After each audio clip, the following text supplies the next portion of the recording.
There I go.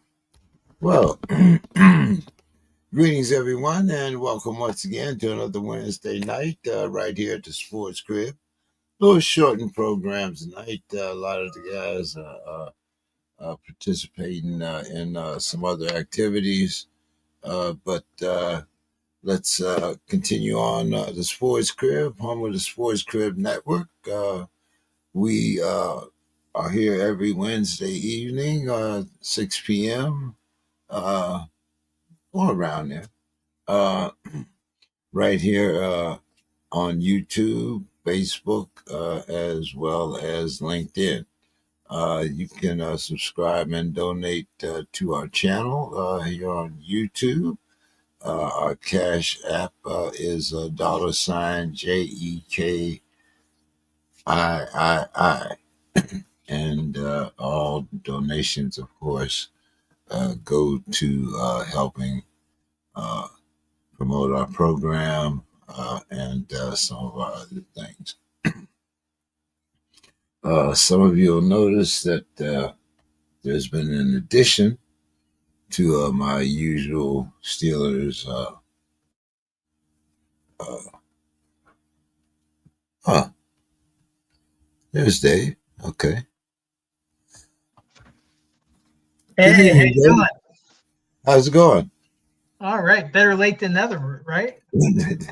Yeah, I was just saying, I thought we were going to have a real short program tonight. I had Jeffrey Fann coming in at 7:30 for a quick minute, so I had to make sure we got him in. Uh, but yeah, I was just telling the fans I had to add to my Steeler memorial back here. For those of you that can see it a little better, this is called a dream catcher. That Oh tells you yeah, what that tells you what I think about our season. gotta catch a dream, right? so, so, so I've added a little bit to our display here. Uh, but Dave, how are you doing tonight? How's everything going? Yeah, pretty good. We finally got some heat here. The other day it was 46 degrees when I woke up in the morning, which for the beginning of June is pretty darn cold. But the heat, all of a sudden, the heat turned up, and so I was feeling pretty good. All right. So, do we have a Sue's Corner this week, Dave? We do. Absolutely, we do. So, Sue's Corner, the Madden NFL cover curse. For years, the Madden curse has loomed large over the iconic NFL video game franchise. Saquon Barkley has just been signed to be the newest cover. Has he now doomed himself and or the Eagles for the next season? Historically, this is how it has gone for the past 10 years.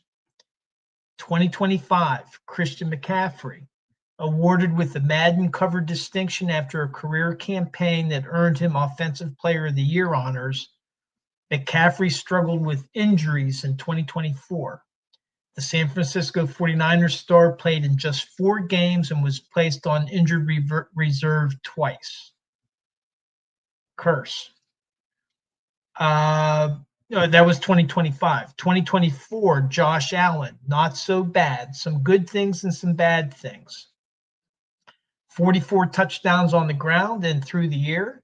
However, he threw a career high 18 interceptions. 2023, John Madden was on the cover. Doesn't count. Was a memorial to him. 2022, it was Tom Brady and Patrick Mahomes. No curse. They both had a good season. 2021, Lamar Jackson had another outstanding year. No curse there. 2020, Mahomes again won the Super Bowl. No curse there. 2019, Antonio Brown played well, but his antics got him traded to the Raiders. Cursed. 2018, Tom Brady again lost the Super Bowl, but had a great season. Not cursed, but he didn't win the Super Bowl. 2017, Ron Gronkowski, the five-time Pro Bowler, was coming off another double-digit touchdown season in 2016, but he missed virtually all of the Patriots' first 4 games with a hamstring injury, then finished with just 6 starts due to a herniated disc and other injury issues. Cursed. 2016, Odell Beckham had a great season, not cursed. Earlier players thought to get the curse were Sean Alexander, Bo would know him from Seattle, Vince Young, Brett Favre, Troy Polamalu, Drew Brees, and Peyton Hillis. Those who dodged it were Adrian Peterson, Richard Sherman, and Calvin Johnson. So it's about an even split. Using year-by-year decisions, 14 of the 24 cover athletes, or 58%, from 2021 to 2024 have been cursed. But just 3 of the 10 cover athletes, or 30%, from the last 10 years, 2015 to 2025, have been cursed. There also haven't been back-to-back curses since 2011, 2012. So is the Madden curse alive? Maybe. But it may well be losing its power. We'll see how Saquon and the Eagles do make out in 2025. Yeah, this year. So that's Sue's Corner. That was it. I hadn't paid attention to the Madden curse for a while. Well, I hadn't really paid that much attention to it till after Lamar, and then of course Christian. But I play a lot of fantasy football, so that therefore, it's probably much more easier for me to keep up with that than you would. But yeah, it's the Madden curse. It's a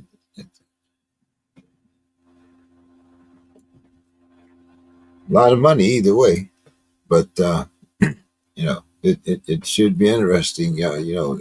I remember it was one of those games that I was never really good at. I could watch everybody else, but up downs. A little too much manual dexterity there for me. Yeah. I haven't played it in a lot. I used to play it, but I haven't played in years. My problem with those types of games, like if I get into something like Madden, I'll be on it so much I won't be doing anything else. So for me, it's better just stay away because once I'm on it, I can't get off of it. Yeah. That's another thing too. If you have one of those type of addictive personalities, I went through that with the poker phase. Once you get on, So yeah, I do understand that. But there were a couple of things that I was going to talk about real quick before we have Jeffrey come in and talk a little college football. College football too. Because I was thinking of some of the very ironic things that happen in sports. For instance, we have Tom Thibodeau. He takes the Knicks to their first Eastern Finals in a quarter of a century, and he gets fired. I don't understand that. I don't follow the NBA too much, but I heard that story, and it's like, why would you, unless there's something outside, unless there's another factor, but Well, I think that the fact that this is the first time now that we have two Gen Z teams in the finals, without having that older veteran presence, that everybody thought that was, you needed a LeBron or you needed a Giannis or, uh, these two teams have shown now, that, these young guys are coming into their own. So I think that they're more afraid of the age disconnect. But actually, I think what it really came down to is one of those decisions where you can't fire the players. So you have to, somebody has to be the scapegoat. And, it's not that he didn't get paid well, but, you think, like, what's more important, do you it, I think it's another one of those cases where we can see the differences in generations. Uh, they where uh, loyalty doesn't matter anymore. It's more the end result. yeah, well, yeah, I just find it odd. You take them to the finals. It's their most successful season in a really long time, and then it's like, well, now it's not good enough. Why not fire him last year? And but it's like, back in the day, I'm going way back, even before I was born. Like in football, they would churn through coaches all the time, and coaches would quit like right before the season and all kinds of crazy things. But the difference back then, and I'm sure it was for all of professional sports, is that the coaches weren't paid like they're paid today, and the players certainly weren't paid uh, like they're paid today. And I just wonder if that doesn't have an impact, because now you have to make decisions based on revenue. But in You, basketball, they're revenue impact decisions. but basketball is not like football. Basketball, if you sign a guy, you have to pay a guy. You can't, They have because you guaranteed contracts. right. You can't fire a guy because necessarily if you sign him to a 4-year contract and you fire him at the end of 3, you still have to pay him for that fourth. Oh yeah, well, because players have a lot more control now than back in the day. Back in the day, the players didn't have any control. And so, like, for example, and I'm going way back in the early '60s. Johnny Sample ticked off Buddy Parker, and he got hurt, and then he was benched, and then he was going to be signed by another team, and Pittsburgh wasn't playing him, but they had rights to him.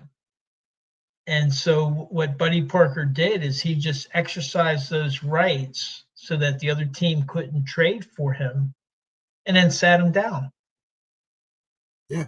And you can't do that today. With the free agency rules and all this kind of stuff. So the players, and I think it's a good thing, is the players have a lot more control over their futures than they did. You know, some would argue it's still not enough, but it's much, much better than it was back in the days.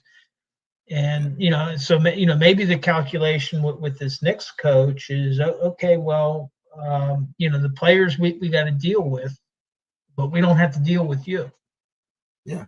Well, yeah. And, you know, like I said, you know, we'll see how this is, you know, how this works out. You know, are you cutting off your nose? You know, as you know, Grandma used to say, "Are you cutting off your nose to spite your face?" You know, so yeah. we'll see how that works out. Dave, it seems my man Skanes lost another close one. Was it another 1-0 game or what was? You know, it's crazy because he has, I think in the last 10 games or something, he has like a 2.05 ERA, and he has a losing record in those games, and he's like 4-6, and With a two, would you say a 2.05 ERA? yeah, in the last 10 games. So I mean, he's you know really he's doing unbelievable. You know, the other thing is in 12 starts, he's had 85 strikeouts, and opponents have a batting average of 187, and he still has a losing record. That's insane. That's how bad the Pirates are. And so I mean, for me, I think the three things that have to happen is, number one is, if they want to do anything this season, the problem is the owner. But one is they need to trade for a bat. They need to make a trade so that they can find somebody that can put some runs, give some run support to Skanes and to the other pitchers. And then the second thing is they've had 12 blown saves. So in other words, they've gone into the end of the game ahead, winning. And the relief pitchers have given up 12 games that they could have saved. Those turned into losses. And so, you know, Dave Bednar, I saw him pitch a couple weeks ago, and he's not the same guy that he was a couple seasons ago, but they need to do something with their bullpen to strengthen it. And then the third thing is they're just making basic mistakes, defensive miscues, base running errors. The game I saw, you know, the outfielder muffed a catch, so that was one possible out, and then he had to throw to second that he missed, and then that was on one play. It was like two misses, and then that player eventually scored the go-ahead run that won the game for the other team. So the Pirates are just, they have a couple pitchers, you know, they got some guys that have had some good games, but consistently they're lacking effective coaching, which would help correct some of these defensive and base running errors. And so they need some better field coaches. They need somebody to strengthen the bullpen, and then they really need to make a trade for a consistent bat to help Skanes out. So, but none of that's going to happen with the way, you know, based on Nutting's previous performance as an owner. But if they want to do anything to save this season, they did fire the manager before, but that's not. There's deeper underlying issues with that team. Yeah, yeah. So, good evening, Jeffrey. How are you doing this evening? I'm doing good tonight. Glad to be on. All right. I see Bill has joined us. How you doing, Bill? It's been a very, very, very busy day, but I'm glad to be here as well, and to be with the best, the absolute best, if you want to talk ACC sports, at Talking ACC Sports, the one, the only Jeffrey Jeff Fann, one of my favorites. I don't know if it's me, but you might want to check which mic you're using, Bill. Yeah, Okay. He sounded really muffled to me. Okay. Hold on. yeah. He's back with the string and the beer can again. Uh, so Jeffrey, how's things going with you down there? Yeah, actually for the ACC, before we get too deep into previewing football, it's been a pretty strong NCAA baseball tournament Yes. for the ACC. I think it's pretty fair to say that they've been the best performing conference of anyone this season. They had 9 teams in the tournament, and 5 of them have reached the super regionals, which is the most of anyone in the country. Yeah. By So far, I think. Yeah. yeah, and you'll and under any scenario, they're going to have at least one team reach the College World Series because Louisville and Miami face off. You have Duke reaching the Super Regional is going to play Murray State, who kind of shocked the world, beating Ole Miss. North Carolina put away Oklahoma. They're in the Super Regionals. Florida State is going to Oregon State in Corvallis, and they've got a great chance to reach the College World Series. I think that's your 5: Louisville, Miami, Duke, Florida State, and North Carolina. So we'll see if they can keep going with that performance and maybe bring a national title back to one of those ACC schools. But great baseball tournament so far for the conference. Okay, yeah. I know. Usually we hear about Texas and Oklahoma and all those guys. I did hear about the Oklahoma upset, but I didn't know that it had been to that extent. But Jeffrey, we have the college football playoff committee. We Yep. have one that wants the 5+11 model, which draws interest from the SEC coaches. And then we had the ACC. Uh, should they support a 14-game playoff proposal now, Jeffrey? Yeah, it looks like that the two prevailing models that I've seen. I know there was some discussion of the 14 team model, but I think the ACC has gotten behind the 5+11 model, and right now I think Big 12, ACC are in the camp of favoring the 5 and 11. The Big 10 is definitely the 4-4, 2-2, 3-1. And I think the SEC, like you said, with their coaches pushing for the 5+11, appears to be kind of the deciding vote on this whole thing. From the ACC perspective, there are people, out there in the media that says, hey, the ACC and the Big 12 should just, take what's offered. Two AQ bids, just take it because there can be years if you go with the other one, you might only get one bid, and that's there's some that have that prevailing thought. I think from the perspective of the Big 12 and the ACC, everybody knows that if there's 11 at-large bids, the SEC is going to end up with a bunch of them. That's not a question. They're probably going to have 5, 6, maybe even 7 bids in a given year. But when you at least have that format, it can give you at least the illusion of equity. And that's actually really important between the 4 power conferences with everything, P2 this, Power 2 this, everything going in that direction. If you can at least even give that illusion that they're all equal by doing this, that's a perception thing, and that matters. If you go with that 4-4-2-2, you're never coming back from that. At least when you have the AQ bids, you could argue that maybe the Big 12 and the ACC do have, a year where they might have 3 or 4 teams in the top 16.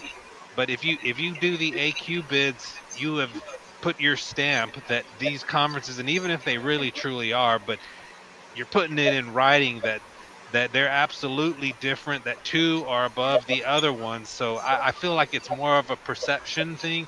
Um, but also, you're betting on yourself, and then I don't think there's anything wrong with that at all. I mean, I'm definitely against, even if there was a format that gave there was one format being proposed of a 4-4-3-2 where the ACC had 3 AQ bids, and okay, that one was kind of shot down. But just kind of with the nature of sports, I really don't want to see, even for the ACC to have that many AQ bids. In another sport, we were just talking baseball. The ACC's been the second best baseball um, conference for the past 10 or 15 years. Yep. Um, I would not expect them to get multiple bids into the super regionals or anything like that. It just goes against the entire nature of sport to me. High Um, competitive, yes. yeah. I mean, I mean, how can you set up a system where that many automatic, bids, especially when you look at the Big Ten? I mean, there could be a year where they only have 2 really good teams, or maybe 3. A Penn State, Ohio State, and a Michigan. Well, now they got Oregon, but I mean, there could be a year where they don't have really a good 4th team, and you automatically reward them. But so, I mean, in the end, the ACC is definitely pushing, and I personally would like to see that 5+11 format go through. And I guess it's all coming down to the SEC, which um, seems to be they're moving in that direction a little bit. That SEC Big Ten alliance that they kept talking about, they got on different pages pretty fast. When the 2 biggest bullies in the neighborhood are out there, they're gonna butt heads, and I think it came sooner than a lot of people expected. Yeah, I would definitely say that would be true. Jeffrey, do we have any ACC coaches on the hot seat? Yeah, there are a couple out there that are they're in the hot seat, and one of them is Justin Wilcox at California. He's been out there for a while, and Cal had some nice moments last year. They won at Auburn. They had game day in California. I think it was actually voted the number one game day um, scene of the entire season or something on ESPN. But I mean, they had a great crowd, and they led Miami late, and then the wheels just kind of came off, and turned into another kind of mediocre season for them. He's been there a long time, and I think another kind of 500 type season will end up being his last at California, unless they have a big season. A couple other coaches, and they're both from the state of Virginia. Actually, it's Brent Pry at Virginia Tech and Tony Elliott at Virginia. Um, Tony Elliott, by all accounts, has been he's been a great like leader of men there at Virginia. He's well liked, but at the end of the day, he's there to win football games. And last year they had some good moments, but he just hasn't turned the program, into like a perennial bowl team. And I think that's going to be the goal for him and Brent Pry. Virginia Tech athletics under Whit Babcock. If you talk to Virginia Tech fans, I mean, they're really frustrated across the board with their athletic department and Whit Babcock, and how they've instituted NIL, and not just in football, Yep. in basketball as well. They lost their women's basketball coach to Kentucky, who was very successful, and maybe not all of it's been Brent Pry's fault, but the Virginia Tech football program is a shell of what we kind of remember, with the Michael Vick days, and through the Frank Beamer, all the way through the early 2000s when they were winning. They were the dominant team in the ACC, till about 2009, 2010. maybe a little earlier than that, about 2008 or so. But you get the idea. They were one of the premier programs in all of college football, and they've really struggled to find a consistent winner as a head coach since Beamer left, and Brent Pry has just not been able to turn the corner. He's also on the hot seat. It could very well be when Virginia and Virginia Tech meet at the end of the season that the losing coach could be out of a job. Okay. What about your preseason rankings there, Jeff? Especially now we have the big guy there at UNC. Yeah, absolutely. Most ACC projections have Clemson, at the top going into the season.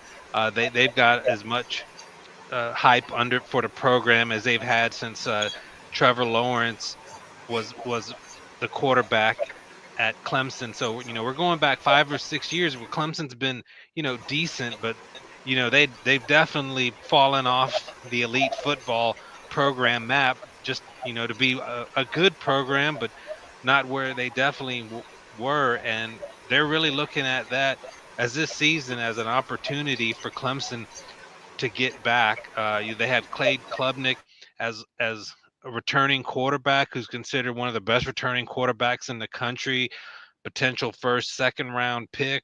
Um, they've got a ton of wide receiver talent, probably the most they've had in 5 or 6 years, definitely since the national championship days. The defense is absolutely loaded. This might be their most talented defensive line with Tony Parker and the Woods, Peter Woods, T.J. Parker, since the Christian Wilkins 2018 defensive line that had 4 future NFL players on that front. And, everyone remembers how they absolutely shut down Tua Tagovailoa in that wipeout of Alabama, the worst loss Nick Saban took in his Alabama time at Alabama. Many people consider this as a talented team, especially defensively, since that group. So, I mean, Clemson is definitely the odds-on favorite, but you look at some of the other contenders. Mario Cristobal at Miami, he's done a fantastic job in the transfer portal. He got Carson Beck, the Georgia quarterback, a year after getting Cam Ward, and you know, it, with Miami, it's not an issue of really having talent. It's Cristobal being able to get consistent performances, out of that team. And I thought they had overcome it after that start. They're 9-0, and they go to Atlanta last year and they lose to Georgia Tech, um, who was playing with a backup quarterback most of that game, and then they go on the road a couple weeks later, still with the playoffs in sight. And they lose at Syracuse to knock them out of the playoffs. I mean, they were right there to be a third ACC team in the playoffs, and that just seems to, as successful as that season was last year. Being ranked in the top 5 or 6, top 10 most of the season. It still left Miami fans saying, when is Cristobal going to put a full season together? And I think there is talent there at Miami, but they're a little bit behind Clemson. But if you're looking at 1 and 2, those are your 1 and 2 teams. A lot of people are high on SMU. They have the quarterback Kevin Jennings, who played so well last year when he was named the starting quarterback um, early in the season. I mean, he made SMU and a really solid team, all the way through the season. He kind of had a nightmare game against Penn State uh, in the playoffs, and that's probably been burning them all season. But SMU has a chance to be still be a contender. And then you look like further down the line. You look at Georgia Tech, who is I think they're one of 2 teams in the country that have a top 10 quarterback and a top 10 running back with Haynes King, who's coming off a bum shoulder.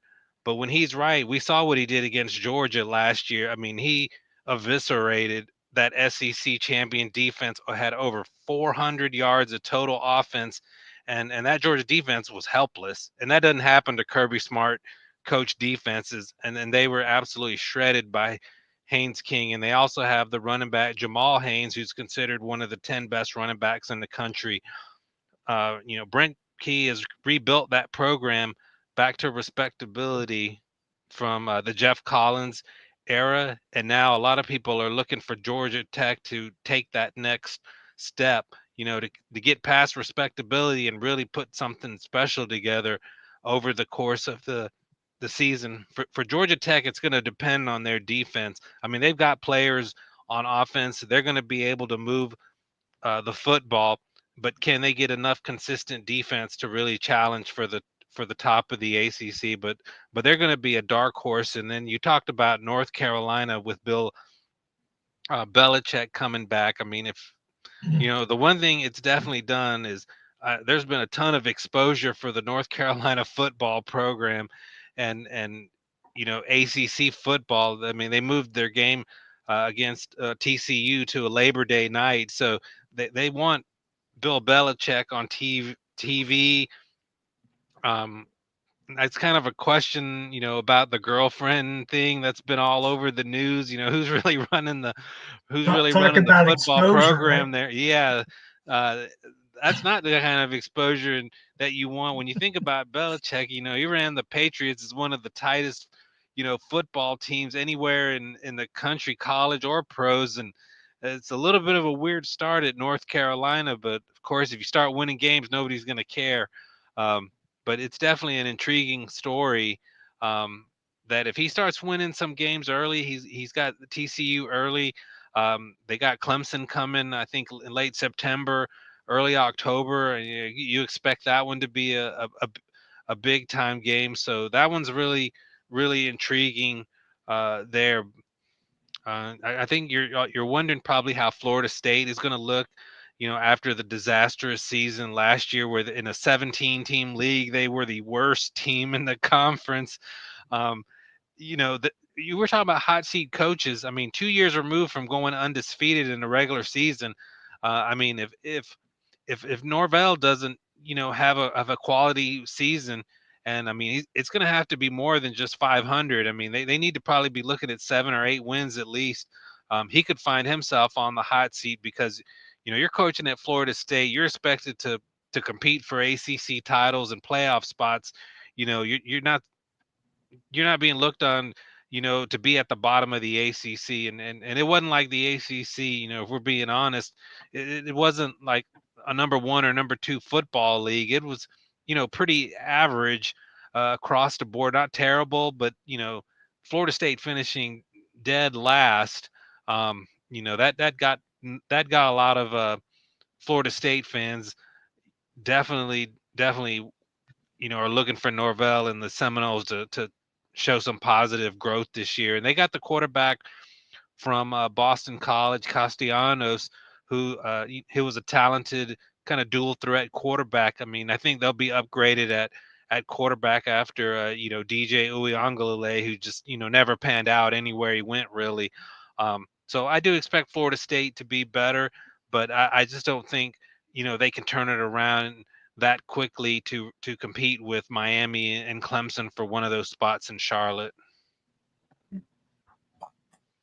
Dave, you got any questions for Jeffrey? Well, I didn't hear you mention Pitt. What do you think's happening with Pitt? I know that the coach was kind of trying to goad Penn State into a series.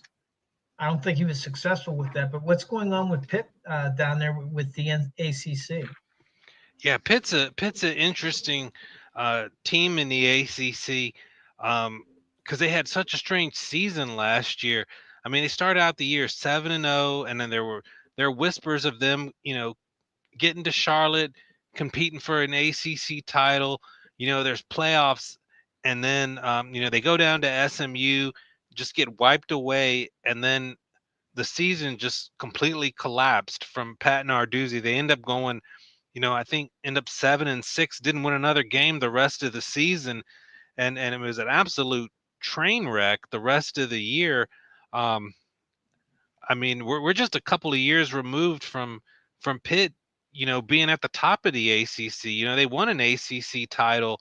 For like a 3-year span, they had as many NFL players drafted as Clemson did. I think they might even had more. They got a good young quarterback. Should be back, the Holstein kid. Transfer.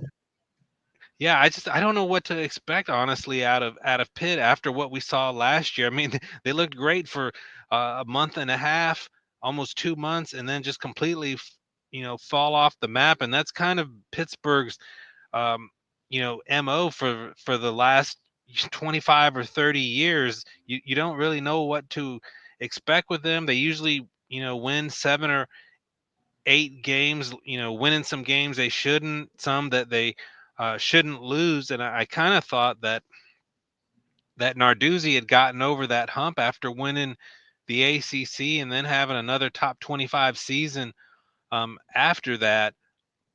And then you have, what happened last year following another poor season from the year before. So I don't think he's quite on the hot seat, but another mediocre season, and that would be 3 in a row for Narduzzi, and I think that ACC title gets way back in the rearview mirror. I don't feel like they have the horses to really compete for an ACC championship. You know, but the way they play football, tough, hard nosed. I mean, I think they can finish in the upper half. Yeah, and then the other question I had, I appreciate that. And the other question I have is going back to the CFP models. So, like, if they go to the and the devil's always in the details, but in the CFP 5+11 model, it would seem those 11 at large bids. Well, if you finish in the top 16, you're probably going to get a bid. If you win your conference or not. So with the ACC over the next several years, how many teams do you think that they'll have, over the next, say, two, between this season and the next 2 seasons after that? How many teams will they have finishing in the top 16? Yeah, that's a really good question. I mean, I think in most years, I think Clemson is going to be a perennial top 16 team. I think we've seen Dabo Swinney starting to selectively embrace the transfer portal. He's starting to fill some holes with that way. He's never going to, take a 20 players through the portal, but he's not against it in the way he was like 3 or 4 years ago, and they're still recruiting really well at Clemson. So if you say that there's one there, I think in most years the ACC is going to have a second team in the top 16. Even in some of the recent years, where the rest of the conference might have been pretty bad, they usually did have at least one other team be in the top 16. So I think in most years you're going to have 2 anyways, which is it probably will match what they said on the AQ. And I think from time to time, you will see a third team sneak in there. I think it'll be pretty rare if it's only one. So I feel like in most years you're going to have a couple of ACC teams in the playoffs. Like last year, they would have had 3 teams. I don't know if you can squeeze in more than that. It's going to take a collective upgrade of the conference across the board to get 4, and they're going to have to win. I mean, they get plenty of strong non-conference games during the course of the year. They play Notre Dame. There's usually quite a few matchups with the SEC, so they have their opportunities. But I don't know. I think getting 4 anytime in the next 2 or 3 years is a real stretch. I feel like we're 2 to 3 then is what you're saying. Yeah, I feel like 2.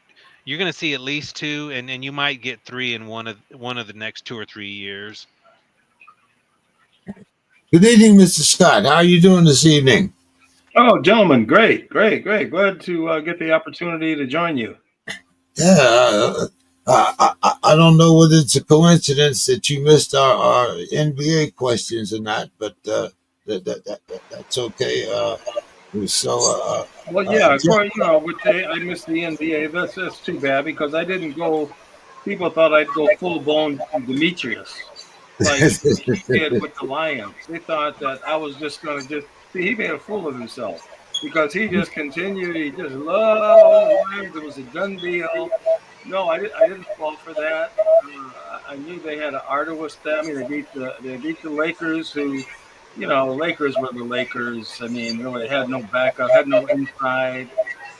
They, beat Golden State. Steph was hurt. Got her. So I mean, they kind of waltzed in. So and Julius Randle, he became Julius Randle at the end. So well, let's finish with our sure, guests here, and then we'll sure. get back to that. Bill, do you have any questions for I Jeffrey? most certainly do. So I think the ACC is going to have probably 3, maybe 4 players who are going to go in the top 50 to 60 picks of the 2026 draft based on the board I'm putting together. Based on your work, and once again, I'm asking you to sort of figure out where they'll go in the draft because that's way off in the future. But who are some of the players you think? You mentioned Klubnik, obviously, and Haynes, right? Who are some of the players you think will be some of the most prized pro prospects in the conference? Well, I definitely think some of the Clemson defensive players. Right. I mean, they're this is looking like 2016, 2017, 2018 Clemson. Um, you know, I think they only had maybe 3 players drafted last year, but I Yep. think this upcoming year we're going to get back to seeing Clemson having 3, 4, maybe 5 players drafted in the first and second round. So you're looking at the Parker in the Woods being potential, definitely be potential high picks. Klebnik, I've seen him, maybe in the first round. Think Carson Beck there at Miami has a chance to be a high draft pick. Um, with Haynes King, uh, as good as he is as a runner and a passer, he's got a little bit of a history of a shoulder. Injuries. Yeah. It happened at Texas A&M. It happened at Georgia Tech last year. Um, he'd have to stay healthy for the entire year. I mean, I don't quite see him as a first round pick, but if he could stay healthy, I mean, someone could take a chance on him. Later in the draft, we talked about Jamal Haynes at Georgia Tech. He's an intriguing prospect because he's got some ability to catch the ball, and he's a really productive running back. But he's probably not a day one or draft pick, but he's someone to definitely keep an eye on. Kind of taking a look at the list of some of the other players that we got here in the ACC who could be like a really high draft pick. Um, yeah, I mean, really, I would say it's being dominated of the high draft picks are the guys coming out of Clemson. I mean, this is a really talented team, Yep. and that's who I'm looking at, especially with the ACC when you're looking at top draft picks for next year, day one type things. I mean, take a look up and down that Clemson roster because they got 3 or 4 that you're going to see probably go on day one or latest day 2. Got it. Thank you. Yeah. Well, hey, Jeffrey, as always, thank you so much for your time. Why don't you give us your final thoughts for the evening? Tell us, what's coming up for the ACC. Are you going to have a basketball, baseball champion? What's happening?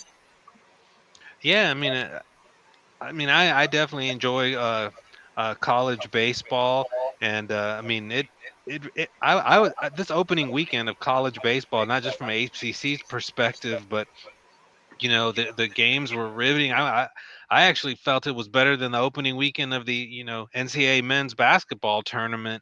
They were upsets across the board. You had, your blue blood programs, moving on, but then you had your Cinderella stories, and I mean, it's, you get an ace pitcher out there, and you can steal a game or two, and then you don't know what happens um, the rest of the way. So it was pretty riveting stuff, I have to say. So I'm going to be watching that, this upcoming weekend, especially with so many ACC teams, and we'll see how that goes. So before I fully turn the attention to football, I'll be taking in some of the baseball, and definitely, that's a couple more weeks, but then turn full attention to football and football previews. I mean, the opening weekend, the ACC has its chance to make a statement on a national stage on opening weekend. I mean, you got Georgia Tech; they're going to Colorado. I know Colorado, they lost 2 first-round picks, but they still have Deion Sanders, who's made that program better. And when you play Colorado, there's eyeballs on the game.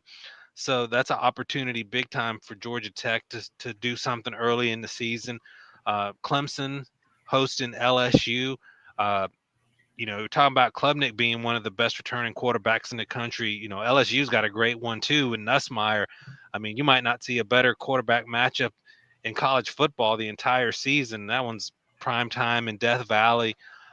That's a statement opportunity game for Clemson. You got Miami playing Notre Dame. If Miami wants to, make themselves have an early season statement, um, Carson Beck and Cristobal, I mean, they got an opportunity against Notre Dame. I think that game's on that Sunday night. I mean, those are 3 of your games. You got TCU and North Carolina. We talked about that in Belichick's first game. South Carolina playing Virginia Tech. Um, Opening weekend, probably Virginia Tech's probably going to be a little overmatched in that game, I have to say. But still, it's an opportunity to pull an upset. And you got Florida State playing Alabama. I don't think too many people would expect Florida State uh, to really have a chance to beat Alabama. But if they're competitive in that game, it might say, hey, this is a different Florida State team than we saw last year. So I mean, that opening weekend is going to be a big opportunity for the AC. They can't say they didn't have opportunities, that's for sure. I mean, if they have some kind of strange playoff result and you do end up with one ACC team, and the conference went 0-5 or 6 or whatever the opening weekend, with all of those chances to beat some programs that could catch people's attention, you got no one to blame but yourself, because they'll have their chances. So that I'm looking forward to that opening weekend, that's for sure. All right, Yeah, Jeff. yeah, you can find me at Talking ACC Sports, and a blogging at allsportsdiscussion.com, doing our ACC team previews. As always, enjoy being on the show and talking with everybody. Good How long stuff. you Good been? chat with you, Jeff. How long you been here, Jeff? It's about time for anniversary, isn't Whew, I don't know. I think maybe 7 or 8 years. it? Hey, It's going back always a while.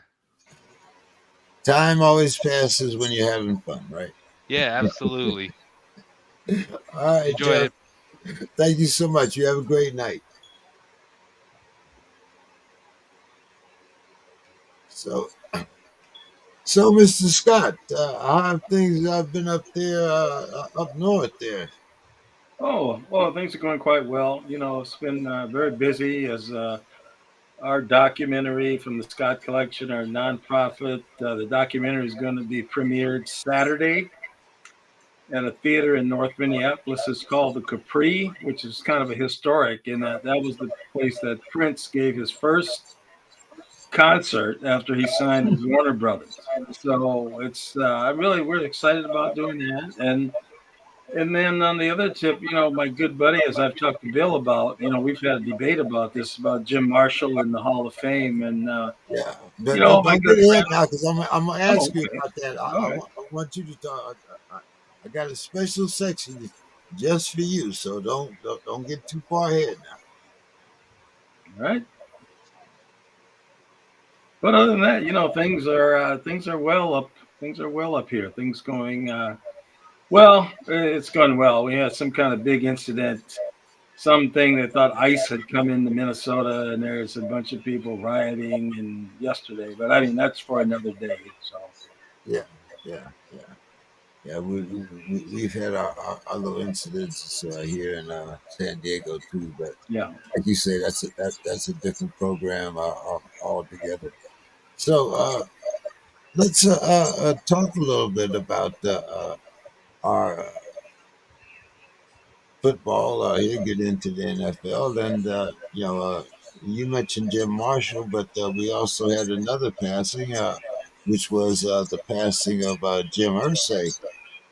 You want to start with your recollections of Mr. Irsay there, Dave?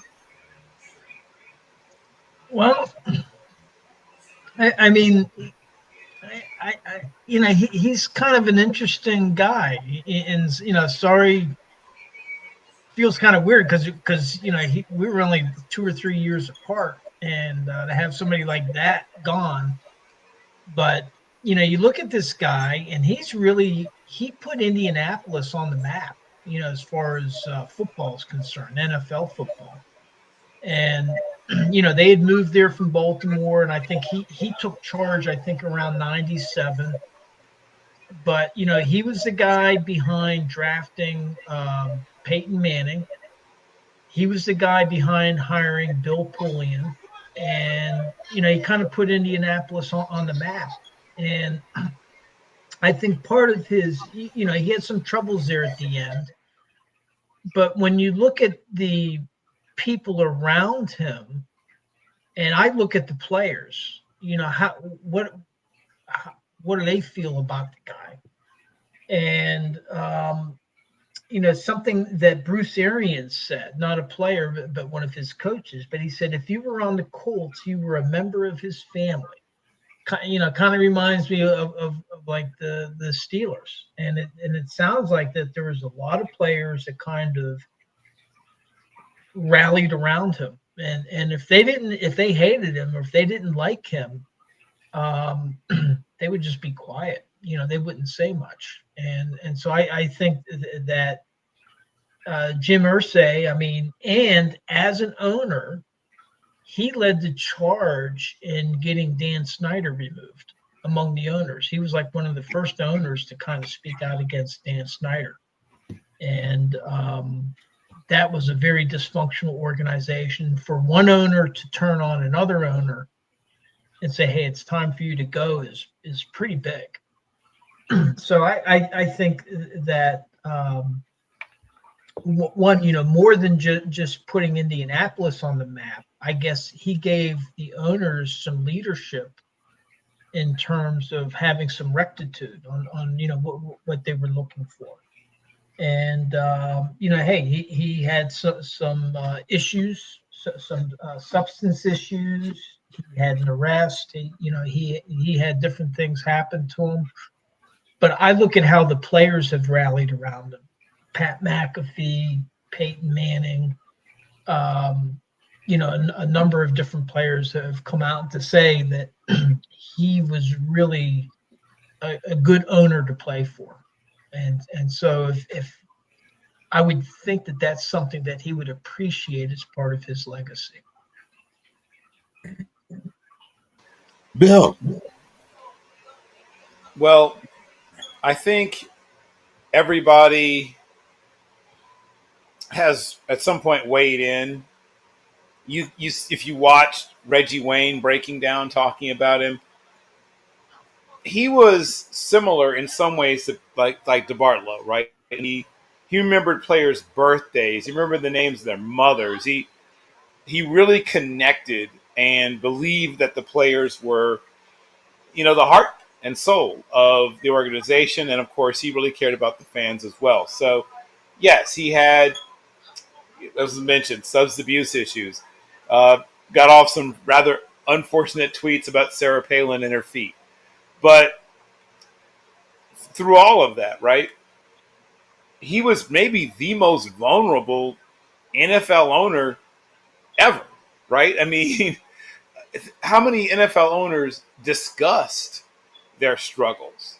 How many NFL owners supported charities that dealt with, mental illness and suicide prevention and talked about supporting those things openly? So he certainly lived a very different kind of lifestyle from any other NFL owner I'm ever aware of.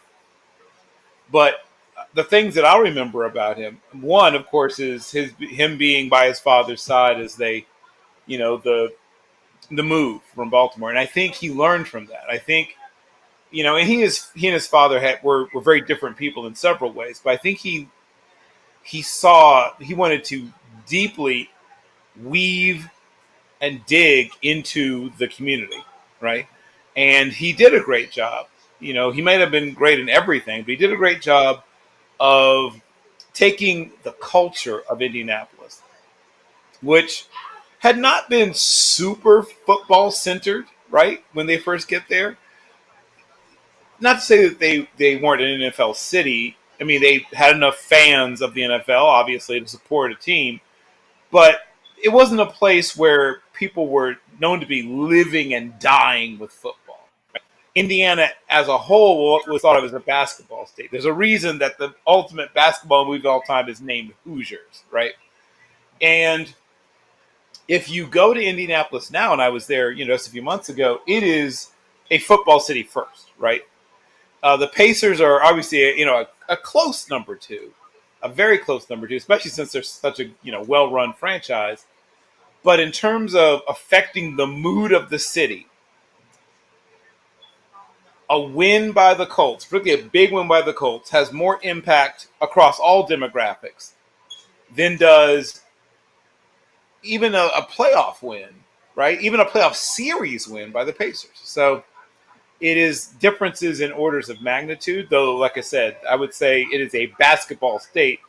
Clearly, it is maybe the basketball state in our nation. I mean, New York would, of course, punch you in the face for suggesting that. But the difference is that that's basically the 5 boroughs in the surrounding area, right? And you have good basketball in other parts of the state, Buffalo and other parts of the state, but it's not truly a basketball state. It's a basketball metropolitan area. In the case of Indiana, it's a basketball state, and Indianapolis has now become a football town where, like I said, Indianapolis proper, I think football is now number one. And Irsay has a big say in that. Mr. Scott, any memories of Jim Irsay or the coach?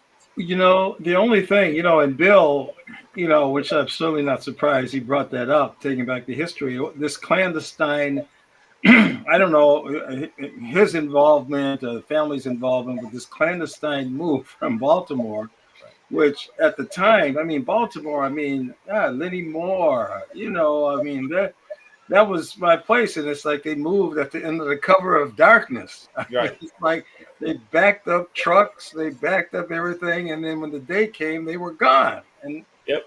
And, thinking if that happened to the Minnesota Vikings back in those days, that's something that I just continue to think of that move, and then until Baltimore was able to, reestablish themselves in the league. But I guess that's one of the memories I have, just from the standpoint of, a team leaving that under those kind of circumstances. You go to bed one night and you wake up the next day. My old lady's gone. What happened? My stuff is out in the driveway, so it was just kind of struck me as one of those type of, interesting situations. Well, Mr. Scott, I'm going to let you talk here about your guy. We had Jim Marshall pass away at the age of 87. He played, 270 consecutive games in the NFL. Probably best known for his running the wrong way, but Mr. Scott, will he finally get in the Hall of Fame now? Well, will Pete Rose get in? Well, come on. After these people, they just pardoned Pete Rose. He Yeah, told you right. But that. he's not in, and he didn't get in his lifetime. I mean, and this is my statement on Jim. I mean, if you had talked to any, I mean, Carl Eller, Alan Page, Bud Grant, Chuck Foreman, everybody says that this is a travesty for a play. I mean, people like, Mick Tingeloff played a long time, Ed White played a long time, Paul Krause. But for him to not get in, it's just like one of my good friends who had played in the NFL, Reggie Berry, played Minneapolis Central here. He ended up in San Diego, worked for the league. He just said there shouldn't be a Hall of Fame if he's not in it. And I just think that, with the Iron Man, and you think of all those Sundays they played up here in Minnesota in below zero weather. And you think of all of the things that, I mean, he was with Cleveland, went to Canada for a year or so, and ended up right at the beginning with the Minnesota Vikings and started every game until he left. And I'm talking about with major injuries, with broken bones, but still started every game. So I just think it's a travesty. And I've told many people about this over the years. One of my good friends, we used to go back and forth about it. And he said, well, at the end, he was just a scarecrow. He was a scarecrow. And I said, well, when you play 20 years, I mean, in the last few years, maybe you're not quite where you were, but he was a very integral part of that. One of the most famous defensive lines, at least in my time in football. And for him not to, his teammates, everybody's really kind of sad about that. And I didn't know he had been ill for a while. And I knew him just from when I went to Mankato as a freshman to play football down there. And the Vikings trained there in the summertime. And you could go throw the ball with them. You could go to the practices. They lived in the dorm with us. And they ate with us in the dorm at Gage Center. And, then he had an apartment right from the old Met Stadium where they had a party room. And he'd invite us to the parties. We would come up to the parties after the game and stuff. So I feel personally sad about it because I think that was something. And the Hall of Fame thing now really it's politicized in a lot of ways. When you think of the people that aren't in it, we have a guy on the Twins now, Cody Clemens. And his father is Roger Clemens. And this guy battled in the minor leagues. He's 28 years old. And I can just imagine how he went to teams where maybe people just didn't like Roger. They thought, wait a minute, we're not going to give him a chance because he's Roger's son. But he kept on in the minors. And now he seems to be making a little mark with the Twins. So Roger Clemens is not a Hall of Famer? I mean, it's when you look at it that way, to me, it just becomes kind of politicized until you look at the people who aren't in it that should be in it and the people that are in it that don't match them. So that's just an opinion. As the great Denny Green said, that's the great thing about America. Everybody has an opinion, and the great thing is you don't have to listen to it. So that's my 2 cents on it. Well, Mr. Scott, you always accuse us here of ganging up on you. So tonight I'm not going to make it any different because I'm going to ask you a question, especially since this year we have to play each other. We have to make it up because I want you to tell me who you think is going to have the best record, the AFC North or the NFC North, Mr. Scott?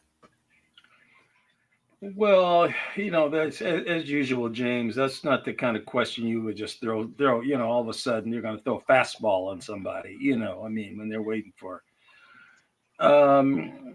I think that the NFC Central is still the best division in football, and so I'm going to stick to that. I mean, I'm not like I say, I'm not going to go full blown Demetrius, make a fool of myself, but I think they're the what I'm seeing, J.J. McCarthy, they're starting to rave about him, that he's healthy, that he's been attending the games with Jefferson, and they're tight, working together early in camp.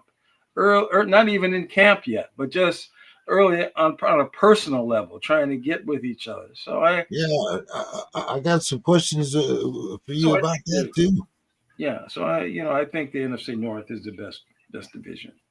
Football. Okay. So now, head up. What about who do you think is going to have the best record this year? The Giants. I mean, excuse me. Where am I here? The Giants or the Bears? That's another.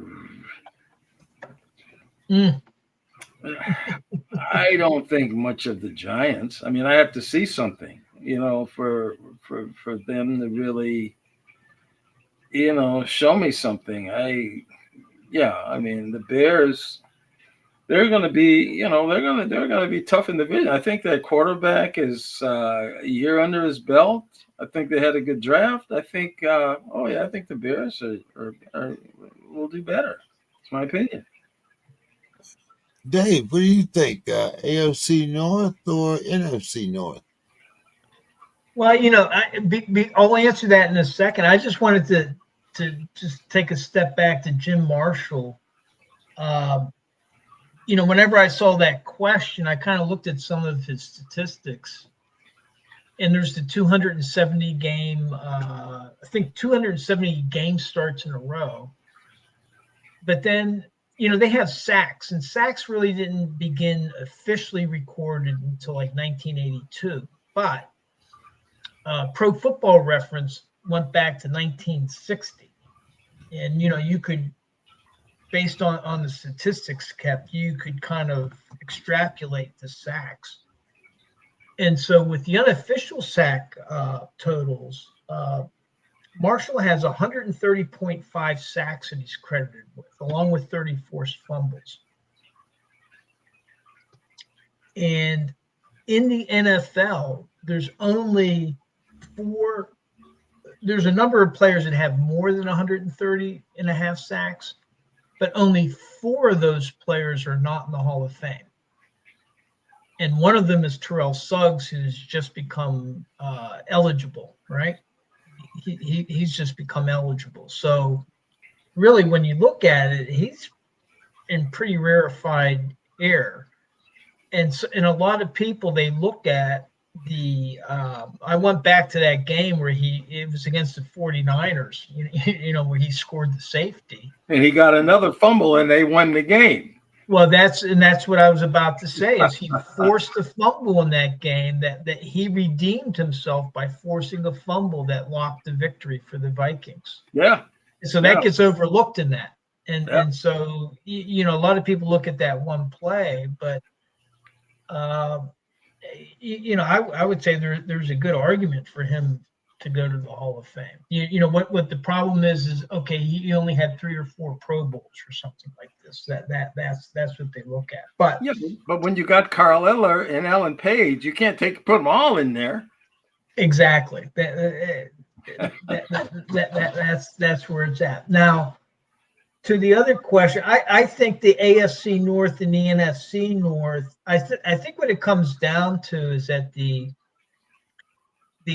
NFC North has 3 teams, the Lions, the Vikings, and the Packers, that should be in the hunt. And the Bears are improving, I think. And when you look at the AFC North, you got, with Joe Burrow back, even though they don't have a great defense, you have Cincinnati, you have Baltimore. But then you have Cleveland that has a big question mark at quarterback. And you have Pittsburgh that has a big question mark at quarterback. And so I think based on that, I would see the NFC North head-to-head having like in the 6, I guess they play 16 games, is it? So I would see them winning 9 or 10 out of the 16 games. There might be some upsets. And the only way that the AFC North could close the gap is if Pittsburgh and Cleveland significantly overperform expectations. Right now Pittsburgh's only favored in 6 games. So anyway, that's where we're at with that question. I think the NFC North has the edge on the AFC North in 2025. Don't stop there. Just another part. Oh, the Giants and the Bears. Ooh. That's kind of an interesting question. I think the that's why it's there. When you look at their divisions, the disadvantage that the Bears have is they got 3 teams that are better than they are. Now they might win a couple of those, but they got an uphill battle. And then when you look at the Giants, they got the Redskins, or the Commanders, and then let's see what Dallas does. And you got the Eagles, so that's pretty tough competition. But I think the Bears, I think they got a tougher row to hoe. I would have to look at the schedule, but just thinking about it, I like the trajectory that the Bears were on. They kind of derailed there during the season, but at the beginning of the season, I thought they looked pretty good. If that quarterback can stay on track, I think I'll caveat it with I got to study their schedules a little bit closer, but I'll go with the Bears having the better record of the Giants in 2025. Bill.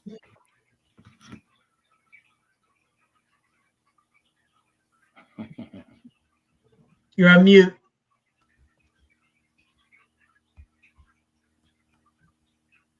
Did I Oh, okay. I guess I was muted. I didn't know I was muted. So the first thing is I also want to start with Jim Marshall. As some may know, I am part of a collective called Not in the Hall of Fame. And if you go to notinthehalloffame.com, you'll see the website. And I think he's number 37 on the list on the football side is Jim Marshall. And everyone cites the longevity and, of course, the wrong way. But he is the number one leader in the history for defensive linemen in fumble recoveries, right? He had 30 fumble recoveries. He, based on Jim Tunney and other work to sort of figure out his career sacks, has been credited with 130 and a half sacks. And while he could occasionally get sort of rolled up against the run game, and obviously if you saw, what the Raiders did to him, and to a certain extent what the Kansas City Chiefs did to him, and it was Pittsburgh. But I would say he's not that different from Fred Dean, right? Who has been in the Hall of Fame for quite some time. The big difference is Super Bowl, right? I mean, Fred Dean went to a team and won a Super Bowl. If somehow there was a trade, if we can go back in time, and Jim goes to Dallas, or Jim goes to, one of the teams that wins the Super Bowl, he's probably been in the Hall of Fame for 15 years, right? I mean, it's silly to me that something so beyond the player's control as getting to a team that wins the Super Bowl and being on the team when they win the Super Bowl would have such an impact on voting. It is truly disappointing because he was one of the best players at his position for a very long time. And while, as pointed out, maybe those last 3 or so years of his career, you didn't get the best of him. But still, that means he was consistently one of the best for, 15 years. Like, I don't know what to tell people. Like, most guys don't last 5. It's insane to me that he has not been inducted. And then I'm just going to say, in terms of records, and of course, there's all kinds of things we don't know about what will happen. Teams that we think will be good will be bad. Things we think will be bad. Teams we think will be bad will be good. But if indeed Chicago is a team that is flirting with 500, they're an 8-9 or 9-8 team. I could easily see all the rest of the teams in the NFC North having winning records, especially if Chicago managed to get over that hump. While on the other side, I'm having trouble imagining a scenario where the Browns have a winning record. The Steelers will probably find a way to have a winning record, but probably no more than 9-8. And then let's say the Bengals have a bounce back year. Let's say they get to 11 wins. I could see the Ravens having 14 or 15 wins. So, taken as a group, I still think that leaves, even though there might not be a single team as good as the Ravens, as a group, I would give the edge to the NFC. And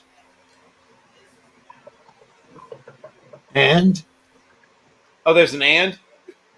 Giants Bears. I know you've been sitting there.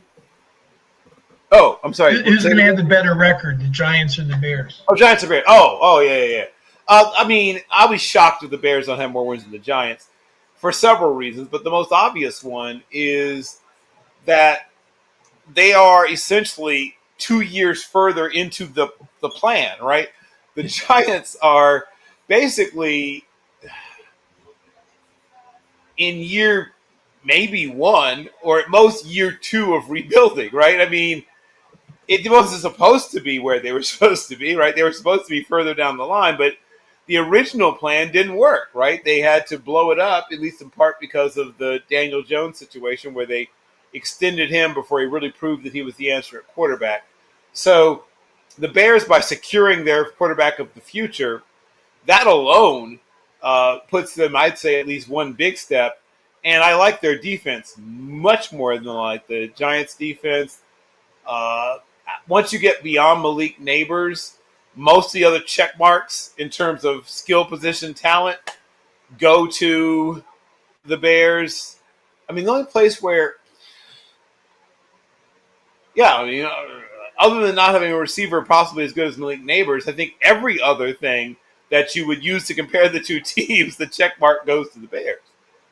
And maybe coaching, maybe. Will it be Jackson Dart versus Caleb Williams at quarterback? Well, I mean, that remains to be seen. I've heard good things about how Jackson Dart has looked, but I mean, you should really look good in these situations. Like, it's super concerning if you don't look good against no defense, right? I mean, you're essentially playing 7-on-7. Even when there is a defense on the field, it's not a real defense. There's no actual play call on defense, right? They're just going through stuff, working on things.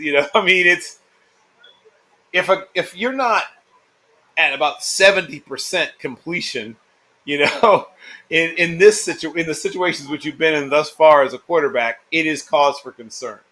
So you should look good, right? The offense has all of the advantages in the early days of rookie mini camps and OTAs.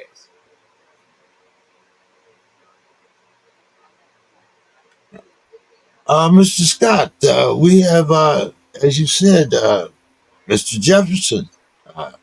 Last year, he set out OTAs to get that big check. Well, he got his payday, and now he's in, as you said, working out with Sam. The Vikings are ranked number 3 to get to the Super Bowl. Mr. Scott, are you pleased with the progress of your Vikings this year? Are they going to make it back to the AFC conference? I mean, the NFC conference? Well, all roads ahead. I mean, it looks very good, full speed ahead.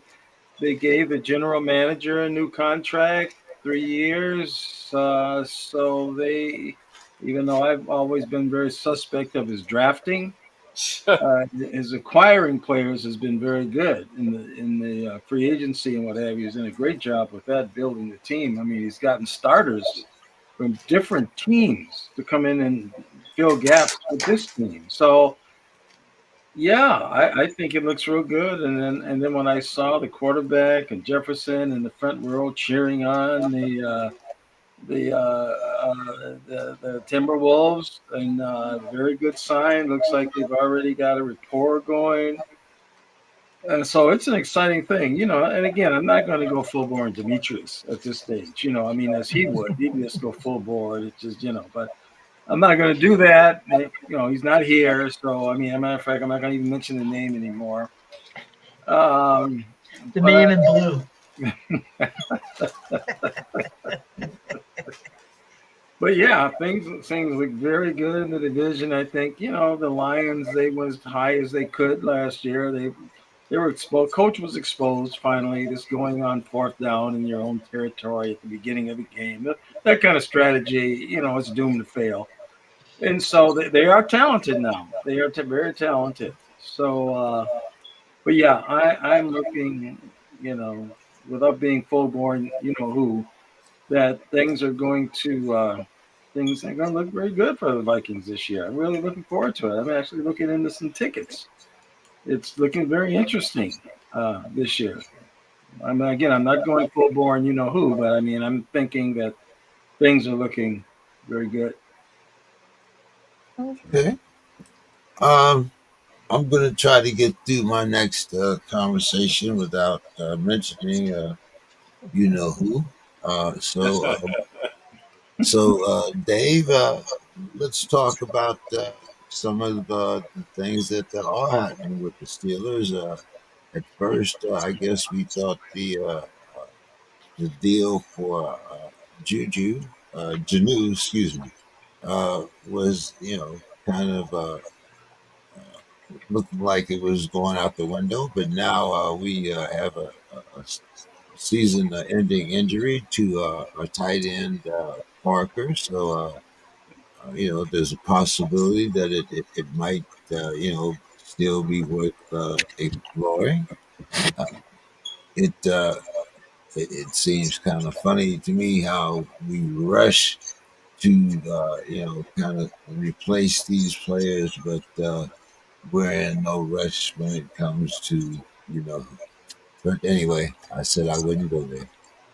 Anyway, uh, TJ, he's hasn't got his deal yet, Dave. So he's skipping his OTAs for now. Uh, any interest in Will Levis?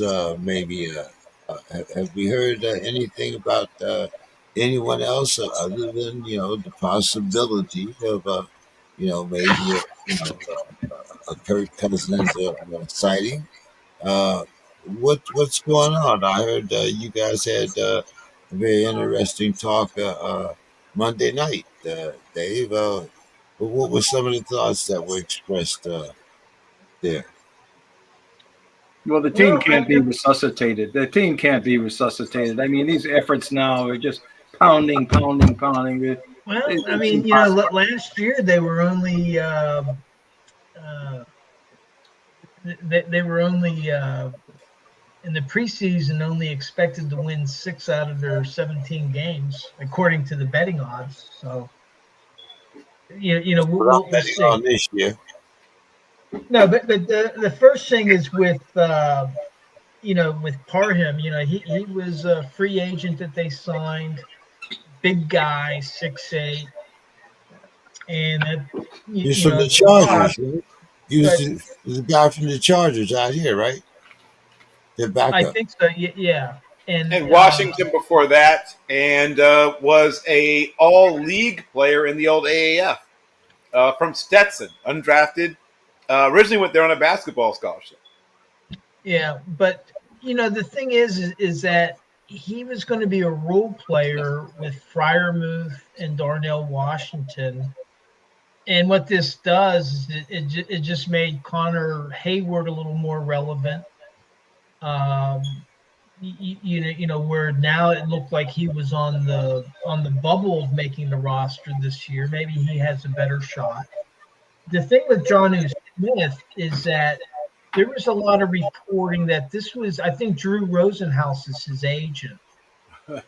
and that all the trade talks were being generated by Rosenhaus in order to generate interest in Smith.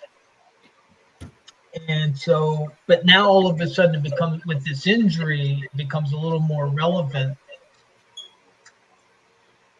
I'll be interested to see if Pittsburgh does make a play for him, simply because baseball. they don't need him.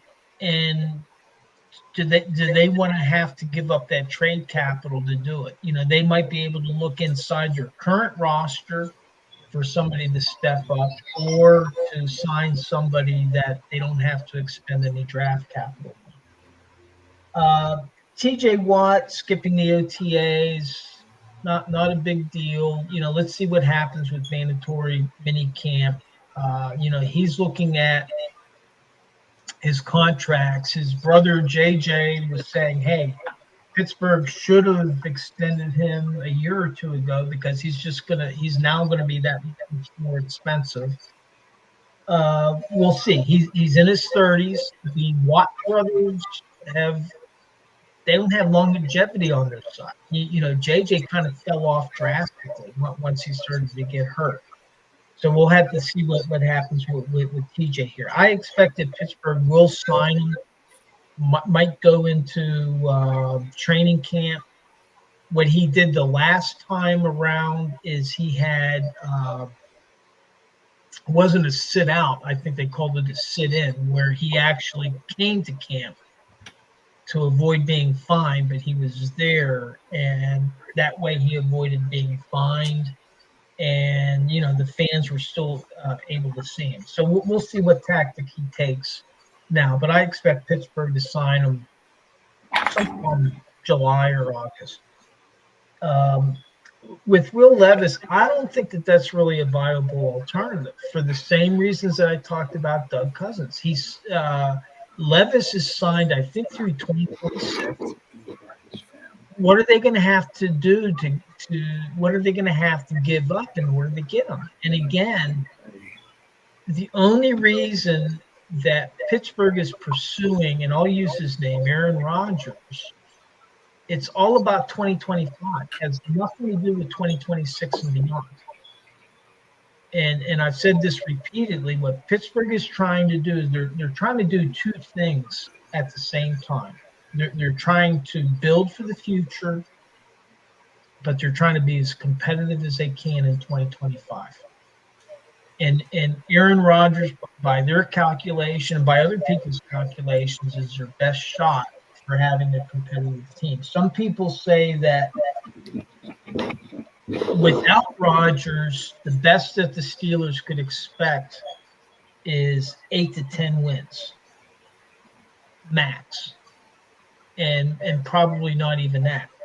With Rodgers, they feel that they could get 11 wins and maybe even a playoff win. So again, it all has to do with 2025, and not the thing with Aaron Rodgers is you don't have to expend any draft capital. You just have to pay him money. And so if Will Levis was in that situation, I think that they would make a play for him, but he's not in that situation. He's under a signed contract. So it's like, well, what is the other team going to demand in order to give him up? Same question comes up with Cousins. So I don't find Will Levis as a viable alternative, because again, they're not looking for somebody beyond 2025. They're just looking for somebody for 2025 to lead the team. And with the quarterback situation, now what they may do is, if they don't get Rodgers, they may try to sign a veteran backup quarterback to maybe Mason Rudolph. Maybe they will ride with Mason Rudolph. People that are talking about Will Howard, and I had a discussion about Will Howard. I'm one of the ones to talk about Will Howard. I like Will. If Pittsburgh really felt that he was a first-round talent, they would have drafted him in the first round. 32 teams did not pick him, did not feel that he was a first-round talent, a second-round talent, a third-round talent, or a fourth-round talent, and not even a fifth-round talent.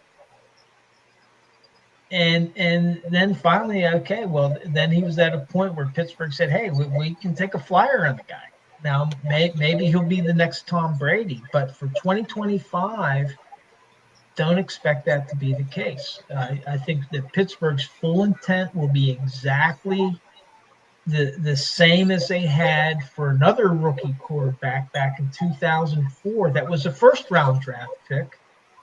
They expect him to be the third-string quarterback to develop him in 2025. He's not the answer for 2025. Now, if he pans out, if he does, because of injuries, does get a chance to play and he surprises everybody, well then, hey, I would love that. But I don't think that the team would have drafted him well before the 6th round if there was any intent on having him start games by the end of the season. That I don't believe that that's the plan. What was the other question that you had here? There was another question. No, I was asking you about Levis and TJ, Okay. and then we talked about Parker. Hey, But Victor, could I make just one comment about what we've sure, just heard? Yeah, what we've just heard. It's like some of my old family would say something like, I see your mouth working, but I'm not hearing anything. I mean, I don't know. They don't have a quarterback. They don't have a plan. And I mean, the soliloquy was, great. I mean, it was almost like, well, I don't want to mention that name again, but I see his mouth working, but I don't hear where they're going. They don't have. They 6 got and 11. Rodgers. That's where they're going. 6 and Well, 11. let me put it this way. It is one of the things that the team is suffering from is that they haven't had a losing season since 2023. Now, there was another chart out there that talked about when each NFL team, when was the last time that they were in the bottom 5 of the league in winning percentage? And every team except for 2, it was somewhere in the 2000s was the last time that they were in the bottom 5 of the league in winning percentage. Baltimore, the last time that they were in the bottom 5 was in 1996. Pittsburgh, the last time they were in the bottom 5 was in 1969. And so what that means is that they haven't had a shot at a top 5 pick in a long, long time. And so with the parity rules, because because of their philosophy of trying to be a competitive team every year, well, they're really fighting an uphill battle, and they've made miscalculations on some talent evaluations. In the case of Kenny Pickett, maybe they didn't. The thing is Kenny Pickett left. He asked to be traded. But the offensive line, and so they're suffering from that. So the only thing I can say is what they're doing now is they're trying to build for the future. They have a young offensive line. Their center and their one guard and their left tackle will be second-year players. Their right tackle, their right tackle will be a third-year player, and they have one guard that's Isaac Seumalo that's old. But the rest of the guys are very, very young. It's developing offensive line. They see that Cam Hayward, he's going to be gone after 2026. And they went out and they invested in the first-round defensive lineman, Derek Carmen. And so what they're doing is they're trying to build a roster so that when they do bring on their next quarterback, probably 2026, that he'll have some talent around him. And that takes patience. And at the same time, they're still trying to be competitive. They're not going like 4-13 or Like every other team, including the Vikings, that have been at the bottom of the heap in the last few years. That was going to be my next comment. M- m- Patience. Patience. Tom Thibodeau. Okay. Tom Thibodeau gets you to, he's gone. Okay. He's gone. He wakes up in the morning, he's gone. I mean, When's patience. the last time the Vikings won a Super Bowl? Where does patience get you? When's the last time the Vikings won a Super Bowl? Well, that's a disjointed question Joe? to this conversation. Mr. Scott, I'm slowly coming around to your point of view. It's a conspiracy to get rid of Mike Tomlin, That's conspiracy. and he'll be gone. He'll be gone by 2027. And Omar Khan and this stupid ass drafting that he's been doing will do nothing but hinder the Steelers, just like keeping Big Ben for 2 years too long has done also. We are now looking at the demise of the Steelers for at least the next 5 to 8 years. At least that's my opinion. I'll be wearing a paper bag, but I'll still be a Steelers fan. It was very interesting to see the great tag team of JK3 and Dave. Great, maybe now they'll be going at it. The great tag team. I see no sense in this, and I see no sense in Omar Khan keeping his job if Mike Tomlin is still going to be there. Wow. But that's a I don't understand what the connection is between Mike Tomlin's job and Omar Khan's job. Because I don't think that Mike will stay there letting Omar Khan keep giving him this garbage for the next 5 to 10 years, however long he's going to be there. And Mike Tomlin's contract is up in what, 27? I don't think you don't like the drafts that Omar Khan has been doing, or the trades that he's been doing. No, not at all. And this pursuit of a tight end. Which player don't you like that he drafted? Let's see. What's the guy that can't play left or right tackle that we gave the rookie? He's only been there 2 years. What was his name? Broderick Jones. Yeah. I think that was a mistake. What have we done to fill in our secondary under Omar Khan, other than Joey Porter Jr.? Deshaun Elliott. And do you really think that we're going to have a Joey winning Porter? I said Joey Porter, but other than that, I mean, what holes have we filled? Like you said, we got a T.J. Watt. He's 30-some years old now. If we were going to pay him, and they drafted Jack Sawyer, and they have Nick Herbig. And so if you look at what they're doing, is they are getting people in a position where, as people like Cam Hayward and T.J. Watt transition they'll have talent coming in behind them. Down the line to get, like you say, geared to win in 2026, 2027. They're not geared to win now. And I understand, that if you're picking low, that you're not going to have that, like trying to pick a quarterback in the first round when you at 25 or 26, maybe even 18.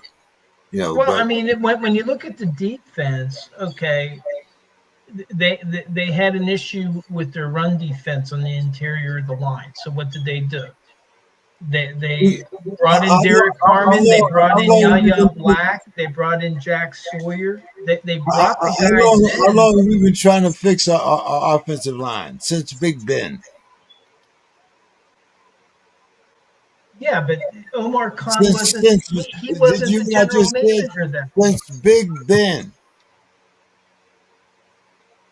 Yeah, but if you're talking about Omar Khan, this is only his third draft. But that's because now he's the face. This is not Omar Khan's first rodeo. He has not just been sitting behind the sidelines for the last 3 years, just waiting to he has had input. Omar Khan has had input just as much, maybe not just as much, but I would say more than Mike Tomlin or some of the other coaches, even 3 years ago before he was named GM. Well, he's been there for 20 years. And He's been there longer than Ben was. I put the blame solely at it has to be one of the two. It has to be either Mike or it has to be Omar or both. Maybe that's not the right mix for us. Maybe we need to go. Maybe it is time for us to change up. Maybe that's not the right mix. I don't know what the solution is, but it does not seem that we are being set up for success either now or in the future. And that's just my opinion as a guy Yeah, that's that's a fine. Steelers fan for 70 years. Yeah, but if you look at their track record, you know they're the only team. They go back to like the 1990s, the last time that they finished last in their division. I mean, they've just always remained competitive. And with Mike Tomlin, there's not been a single season where they've gone to the end of the season where there's been every game meant something where they could make the playoffs. Even when they had Duck Hodges playing quarterback, they finished 8-8, but they went to the final game of the season and had a shot at making the playoffs. They're a competitive team, I think, and I they're just, due. They're due for a losing season. do I mean Overdue. does that Yeah, does that mean that we have to be satisfied as fans with failure because we're overdue to have a losing season? Come on, we're the Pittsburgh Steelers. We don't expect to have that. That's not why we follow the Steelers. We're not the Carolina Panther fans. We're Steeler fans. We got some pride here. Come on, Yeah, Oh, yeah. okay. The So last we time haven't had being a losing bottom five. season. So we're the Vikings on here. Well, see, They now, go back a while. this is, I'm not talking as it's a very, Vikings fan. very I'm interesting talking as a watching this Steeler breakdown. fan. Very interesting watching this breakdown where it's just falling apart. There's nothing there. There's nothing there. Yeah. Yeah, I mean, for me, I'm still waiting to see. 2011 was the last time the Vikings were in the bottom five. Yeah. Hey, Detroit, it was 2021.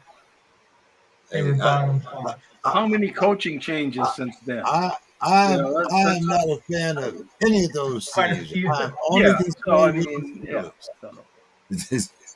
So anyway, Bill, you've been kind of quiet back there, slowly taking in everything. Bill, why don't you give us your final thoughts for the evening, my man? Okay. Well, first of all, it is good to be back.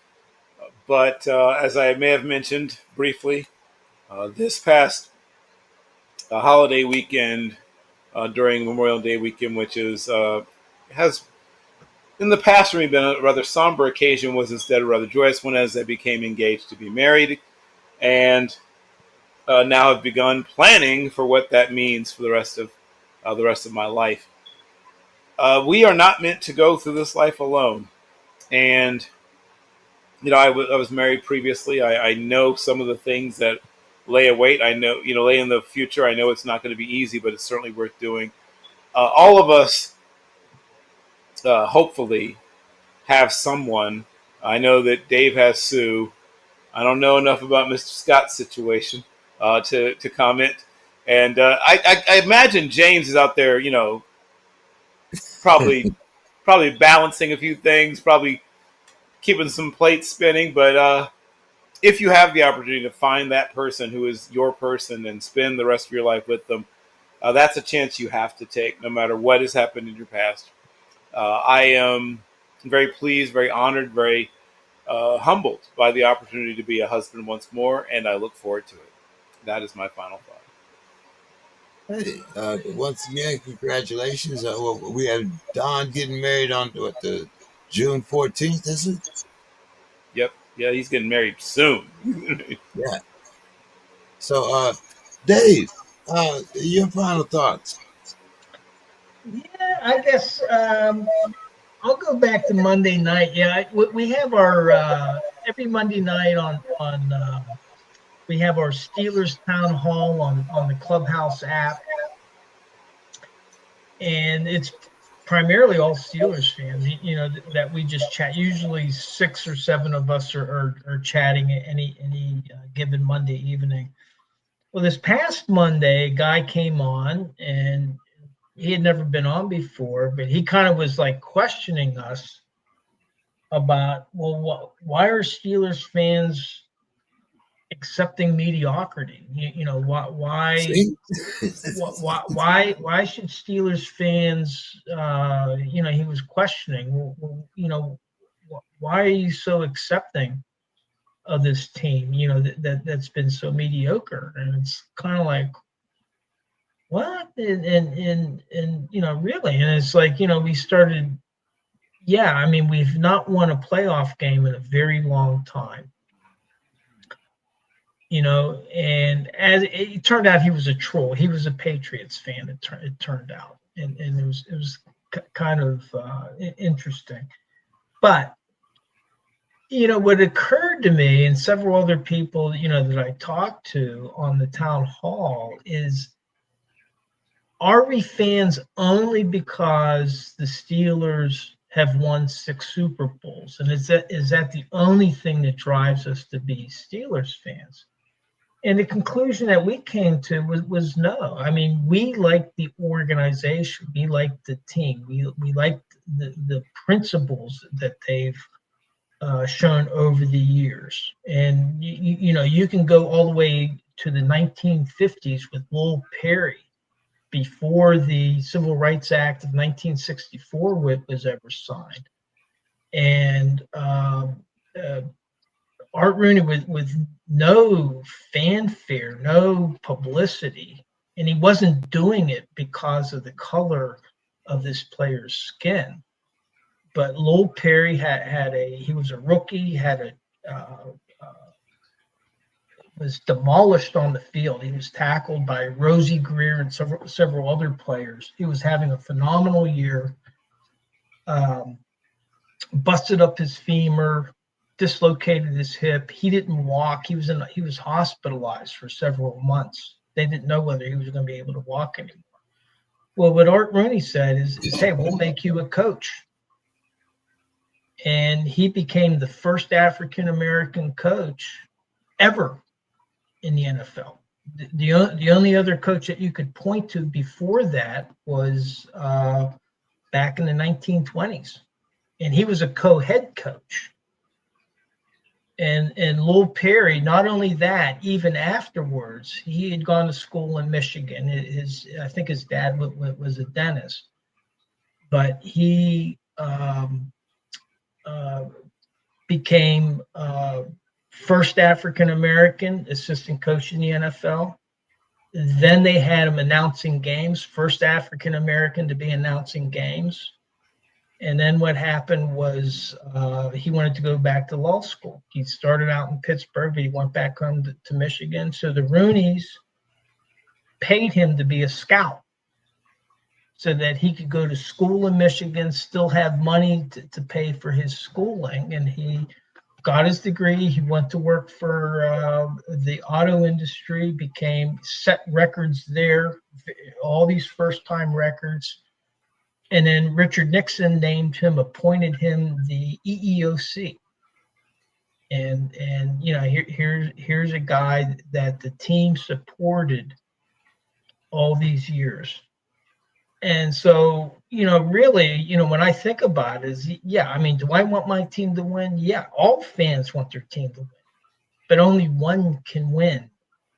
And when I say win, there's only one thing that I mean by that. That's the Lombardi. If you don't win the Lombardi, well, then you've lost, right? You either didn't make the playoffs, or if you made the playoffs, your last game of the year was a loss. But that's not why we're Steelers fans.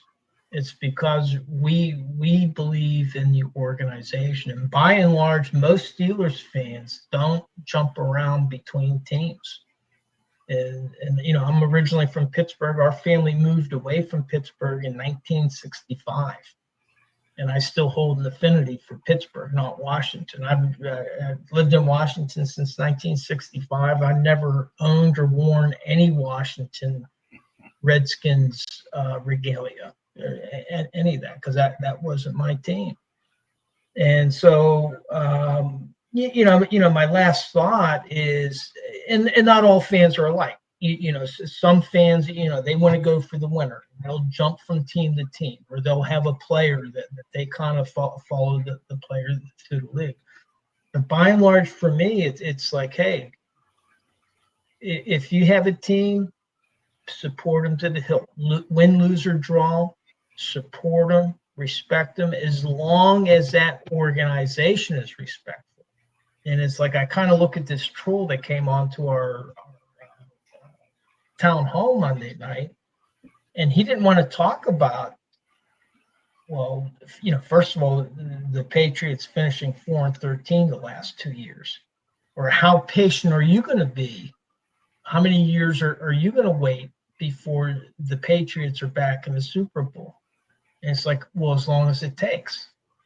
And it's like, well, there's your answer. That's why we're Steelers fans, and will remain Steelers fans. And as long as it takes for them to get back to the Super Bowl. And I caveat it with, as long as it's a respectful organization. Not all NFL organizations are the same.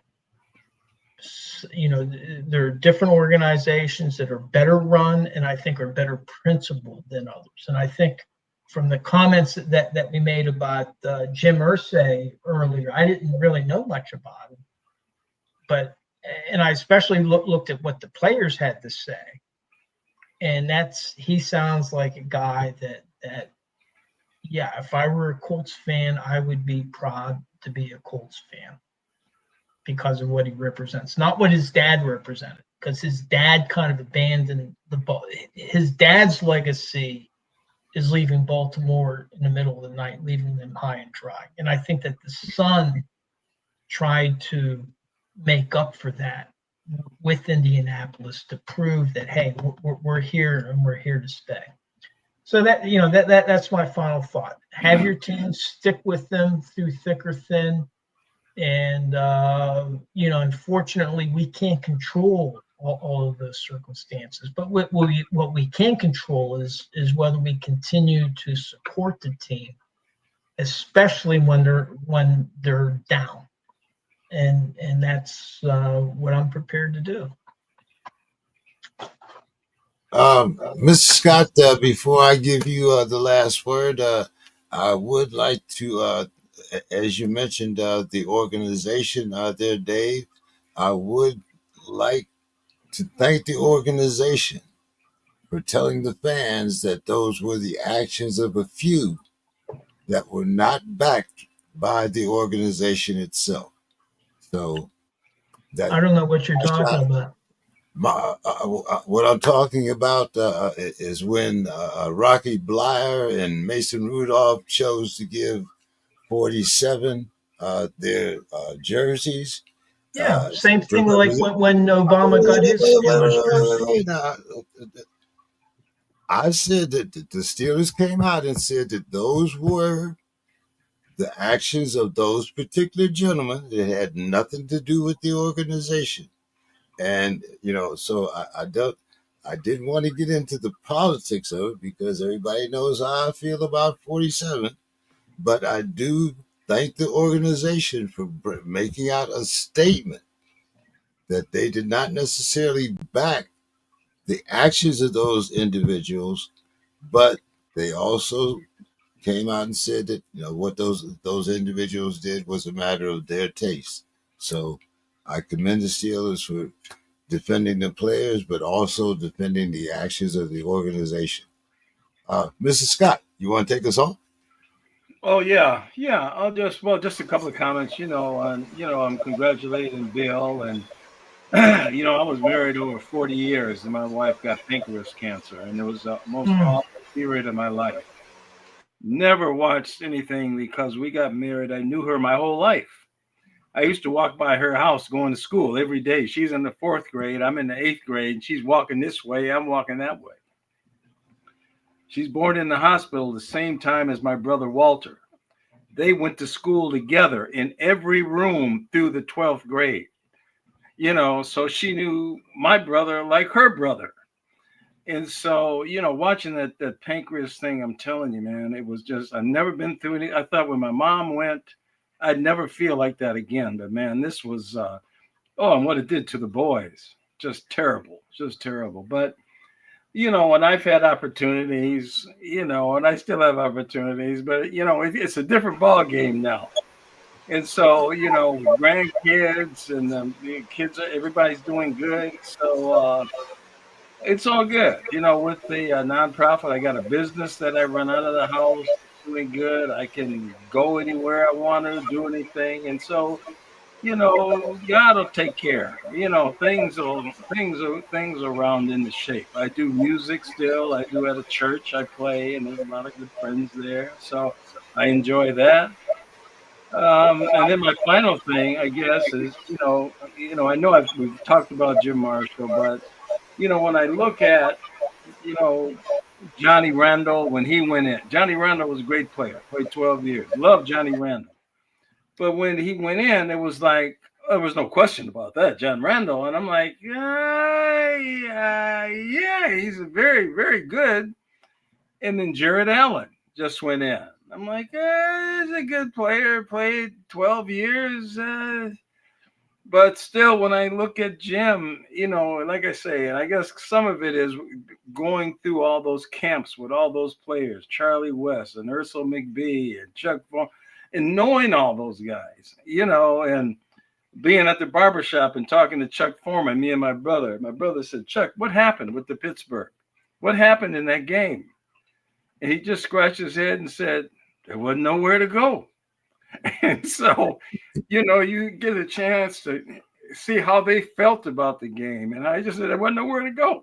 I think he got all of 10 or 12 yards in that game, So, but that's my final thoughts. I think that, with Marshall, it's a sad thing. And I guess all you can do now, maybe he will posthumously get into the hall. And maybe that would be good for his family. Maybe his family would enjoy that. So we'll just let that go and let see what comes next. All right. Well, hey, Mr. Scott, who you got? Who you got in the finals?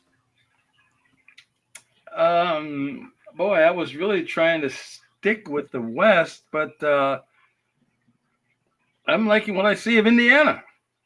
I'm liking what I see of Indiana. So that's where I'm going. I don't know. I mean, I don't know. What about you? I like them young boys out of OKC. I'm thinking the Brooms, but I'll take 5. I don't think it's going to go 7. Oh wow! So you're getting like who on us then? We're not. Well, No, we're not no, going to no, mention no, that no, no, name, no, so we're not. no. I'm a Steelers fan. I'm not, the diehard.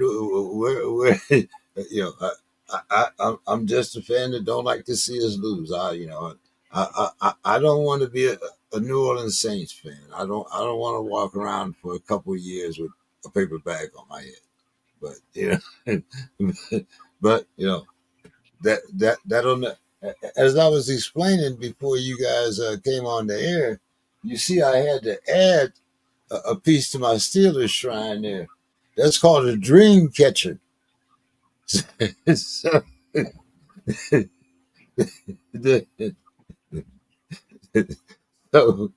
hopefully my Steelers will catch a few dreams, and we'll. I pray for a 9-8 season. I would welcome a 9-8 season.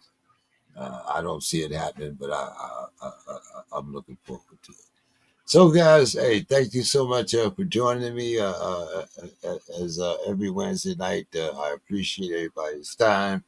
Looking forward to it. And Mr. Scott, I'll see you Monday along with Don and some of the other guys. We'll have a different show about the Justice Department. Dave likes to kind of listen in on us every once in a while. I'll send Dave a link and he can hear our conversation. Yeah. Very interesting things going on up here. Very interesting things. Right. Very I'm hoping to get us a lawmaker from Michigan also. Bill, I hope that you'll be able to attend. You told me you'll let me know this weekend. So. Correct. Yep. Yes, I should be able to let you know this weekend. I think I'll be available. Okay. Dave, the discussion is going to be, is your neighborhood safer now that the DOJ has given up police reform as pertaining to, this Minneapolis, Louisville, some of the other cities. So that'll be our topic. Giving up police reform or putting in police reform? Excuse me? Giving up on police reform or putting in police reform? No, they've cut out the funding. Yeah. For police reform. Yeah. And I'll just say one more thing on that. One more thing. My mother told all of us growing up, don't worry about what everybody else is doing. You just try to do right. So whether they got their 10th degrees, whether they got everything, they still need to do their jobs. It says protect and serve. And that's what they need to do. I'm looking forward to our discussion on Monday. So everybody have a great weekend. Enjoy the finals, which start tomorrow. And let's keep up with what's going on with our teams individually. I'm looking forward to some of these matchups. Mr. Scott, see you guys against Joe Burrow and Lamar Jackson. Should have some great matchues. We should. After 3 or 4 games, you never know. I might go full bore, and you know who. You never know. We'll just see how it goes. All right, guys. Have a great one, man. Enjoy everybody's company tonight. Have a good one. Take care. See you guys next week. Yeah, see you next week. Yeah.